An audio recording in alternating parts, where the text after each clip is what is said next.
ስለዚ እዚ ሕማም እዚ ኣነ ኣብ ገለ ድፈልጦ ኮይኑ ተሰሚዐኒ ኣብ ሳዋ ዘይከድኩም ኣይትፈልጥዎን ኢኹም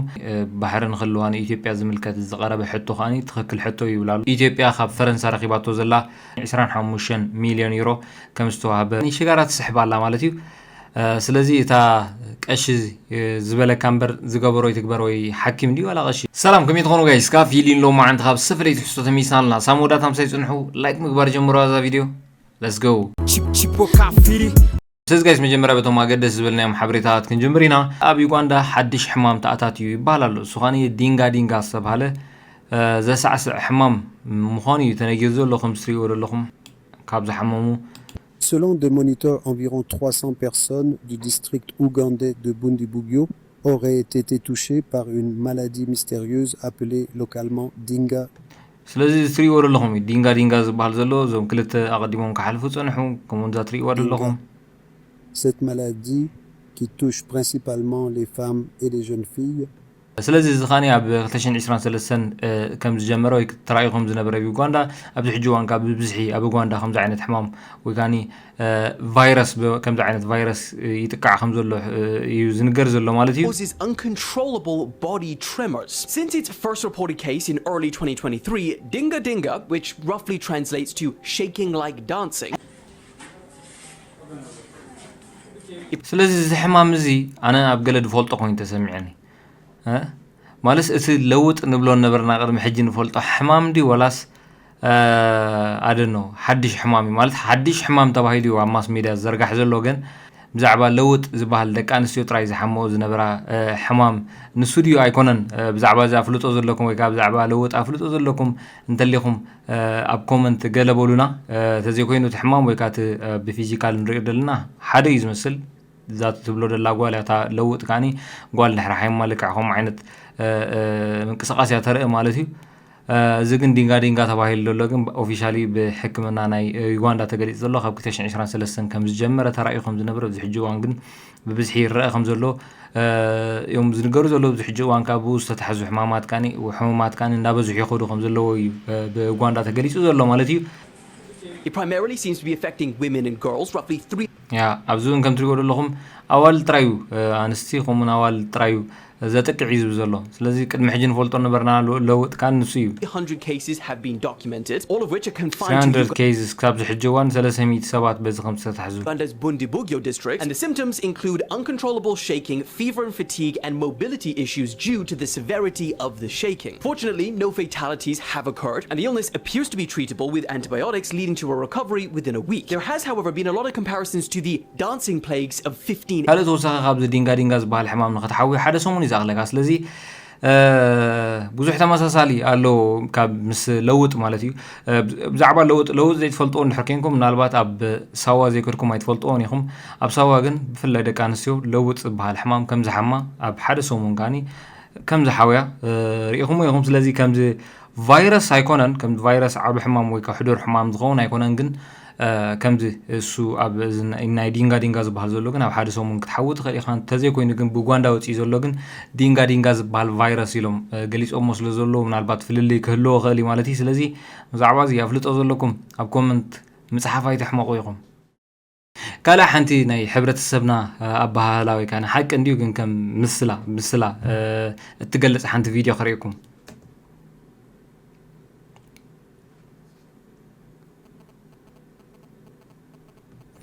እዛ ትሪዋ ዘለኹም ሽጋራ እያ ትስሕብ ዘላ ኣብ መንጎ ፓርላማ እዩ እዚ ፓርላማ ዝኻኒ ናይ ጥዕና ፓርላማ እዩ ናይ ጥዕና ከመይ ጌርና ሰብ ነጥዒ ከመይ ጌርና ሰብ ነድሕን ከመይ ጌርና ብዙሓት ሰባት ጥዕናኦም ንመልሰሎም እዮም ዘማኽሩ ዘለዉ ስለዚ እዛ ትሪዋ ዘለኹም ፖለቲሽያን ካኒ ኣብዚ ትሳተፈሉ ኣብ ዝነበረት ካኒ ሽጋራ ትስሕብ ኣላ ማለት እዩ ስለዚ እታ ቀሺ ዝበለካ እምበር ዝገበሮ ይትግበር ወይ ሓኪም ድዩ ዋላ ቀሺ ብሓፈሻ ዝገበሮ ኣይትግበር ትብል ምስላ بحكي أتعطوا مالتي بزعبة عنا خكاتو مغاعبي برلمان دا قبرو خلو منجست درجة برلمان دا قبرو ذات ريوار لهم كاني فيبينج تسحب على مالتيو أمونغو برلمان مالتيو سلازي كم تريوار لهم كاميرا ناباري مسبلتها حفيرة دنك تبلت أنيها مالتيو كاميرا رأي مسبلت كم تريوار لهم بتحتي عدر بيعتا كتو حتو حسيباني راقن نصبحيتو قلنا بناتا تويتر نهزبي قريتا حتيتاتو قبنا يكونن قن بعين خميرة ويكا بعين هزبي وهم عينت مخا بارلما بهم خط كترقة تصبق سلازي يكون بحافجها مالتي سلازي تام سلانا بحكي أتصرح نصوم جيرون مويلكم ما يتقبروا تقون عزبالة راي قبرون بري نصوم جيرون مويلكم فتسنقون قيد قبروا بريزيدنت فرنسا إيمانويل ماكرون بأديس أبا خمسة أتوات مالي ريخم لهم سلازي بزعبا زمدنا خلتين هاجرات ويكا خلتين بمنتين كنت حاجة جزازبل كلتيهم وتيما بستيج قليت أم الله مالتي سلازي إيمانويل ماكرون إثيوبيا حق زلو زغل بزح أرستات قليت الله بزعبا ودب نايم ركاب إثيوبيا زملكت كومون بزعبا وعل بريتوريا كومون قال عبيتي بزحات دقف ناي جنزب يقبر كم زلون يقبر كم تصنحن تزاريب الله سلازي تان إيمانويل ماكرون ترايس تزاربا نشي كسمعكم وكاني إثيوبيا خاب فرنسا رقيباتو زلا سمع انتاي مخانو خنفلت ساخريكم مالتي مارس 2019 ሌላው የወሰነው የቤተ መንግስቱን እድሳት ነው ይህም ደግሞ لذي زيد قندي كاب 2019 جميروم نኢትዮጵያ ክሕግዙሉ ዝጸንሑ ፈረንሳይ ማለትዩ ቤተ መንግስት ኣብ አዲስ አበባ ተሰሪሑ ዘሎ بحجز إيمانويل ماكرون وبفرنسا خمس غنيو تجليد زلوا مالتي ويكاب 2019 تجليد نيرو سلازي بحجز فرنسا 2019 كسرح ستو سنة بيت منجست إثيوبيا كم سزازمه ويكاب زمان مرقت هيدا تسوي زلوا إيمانويل ماكرون ፕሮጀክት ተደርጎ የተጀመረ አሁን እውን ልናረጋው የቻለን ነው ሙዚየሞች የተለያዩ ሰዎች ሊጎበኛቸው የሚችሏቸውን ቦታ ለሁሉም ዜጋ ማመቻቸት መቻል ሲሆን خلای حجز بزعبا مسرح ናይ ሚዚየም ኣብ ኢትዮጵያ ኒሩ ዝተፈላለዩ ቦታታት ብዙሕ ናይ ሚዚየም ናይ مسرح ወይ ካኒ ብዙሕ ታሪኻት ንምዕቃብ ተባሂሉ በሐገዝ ፈረንሳ ተሰራሐ ቦታታት አሎ ማለት እዩ ዋሪዎቹና ለዜጎች ታላቅ ነገር ነው ይሄ ደግሞ 25 ሚሊዮን ዩሮ በኤኤፍዲ ተሰጠ ሲሆን ነዚ ናይ ቤተ መዘክር ንምስራሕ ካኒ 25 ሚሊዮን ዩሮ ከምስተዋሃበ ማለት እዩ ቴክኒካል አሲስታንስም በኤክስፐርቲዝ ፍራንስ ተሰጥቷልናም ያቅማቸውን ማበርከት ችለዋል በዚህም እንኮራለን እንደምታውቁት ፈረንሳይ በጥርስም በኩል በባህልም በኩል ትልቅ ቦታ ምንሰጥነን ኣብዚ በሐፈሻ ብዛዕባ ፈረንሳ ኣብ ቤተ መዘክር ኮሙን ባህልታት ናይ ምዕቃብ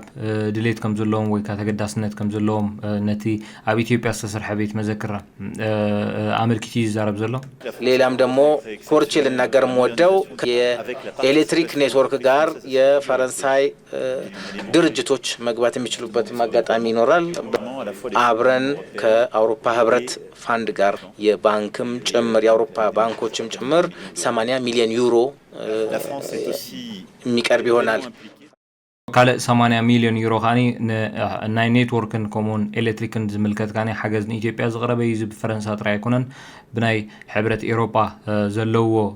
ማለት እዩ ፈረንሳይ በተጨማሪም እንደ አዲስ ከእዳ ጋርም የተያያዘውን G20 ጋር በተያያዘ ከቻይናም ጋር የሚሰራ ስራ ይኖራል ይህም ለተለያዩ ለአፍሪካ ሀገራት የሚቀርብ ሲሆን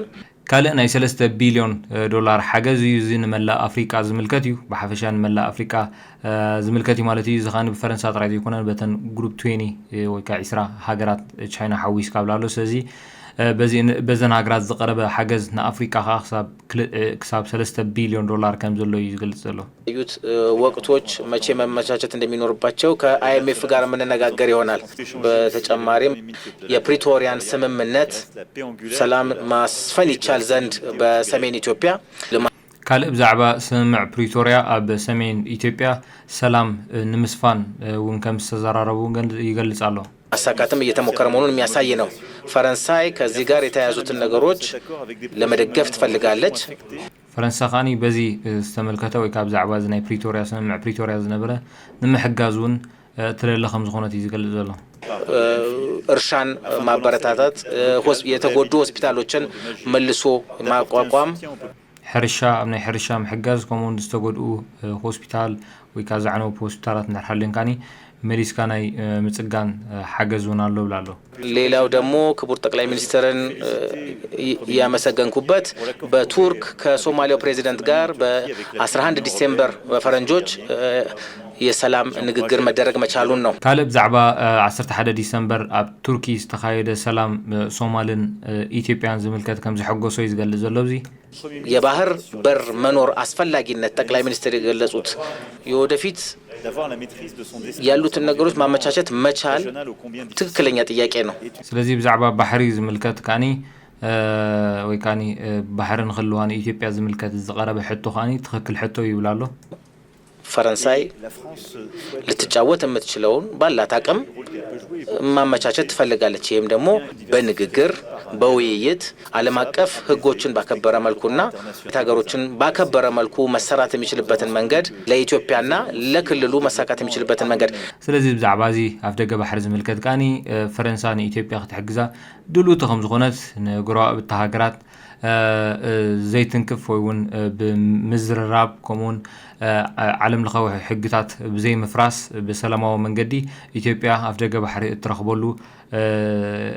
ፈረንሳ ብዓቕማ ክትሕግዝ ምዃና እውን ኣብዚ ይነግር ኣሎ ማለት እዩ። ስለዚ ዝሰማዕኩሞ የፈረንሳ ንኢትዮጵያ ክትሕግዛ ዝተሰማምዐት ወይ ካኒ ትማሊ ምእታው ኢማኑኤል ማክሮን ናብ ኣዲስ ኣበባ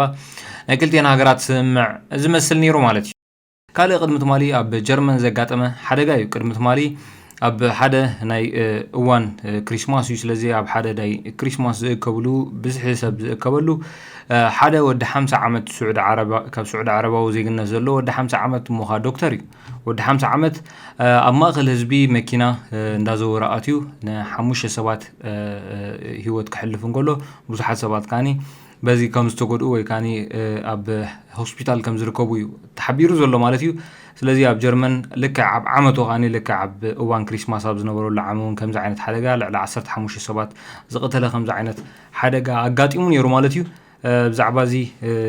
ንእሽተይ ከስማዕኩም heard details of the suspect now who has been arrested according to authorities. We know that he's from Saudi Arabia, that he's ስለዚ ድሒሩ ስለ ዝተፈልጠ እዚ ኣብ ሳውዲ አረቢያ ካብ ሳውዲ አረቢያ ምዃኑ እዮም ዝነግሩ ዘሎ። a man that he's 50 years old. ወዲ 50 ዓመት እዩ። We've heard that he arrived in Germany in 2006 and that he was given indefinite leave to remain there and that he worked for that time as a doctor. ስለዚ ወዲ 50 ዓመት ሙኻ ዶክተር እዩ 2006 እዩ ናብ ጀርመን ኣትዩ። ስለዚ ብምንታይ ከምኡ ገይሩ ስለምንታይ ኣብ ህዝቢ ኣትዩ ሓደጋ ከውርድ ክኢሉ ዝኾነ ይኹን ዝተገልጸ ነገር የለን። ግን ከም ትሪእዎ ዘለኹም ህይወት ክሳብ ዝሕጂ እዋን ኣብቲ መጀመርያ ተገልጸ ነይሩ። ክሳብ ዝሕጂ እዋን ግን ህይወት 5 ሰባት ከም ዝሓለፈ እዩ ተነጊሩ ዘሎ ማለት እዩ። ኣዝዩ ዝሕዝን እዩ። ስለዚ ጋይስ ናይ ሎሚ ዓንቲ ቪድዮ ዝመስል ነይሩ። ክሳብ ኔክስት መደብ ንረኸብ። ሰላም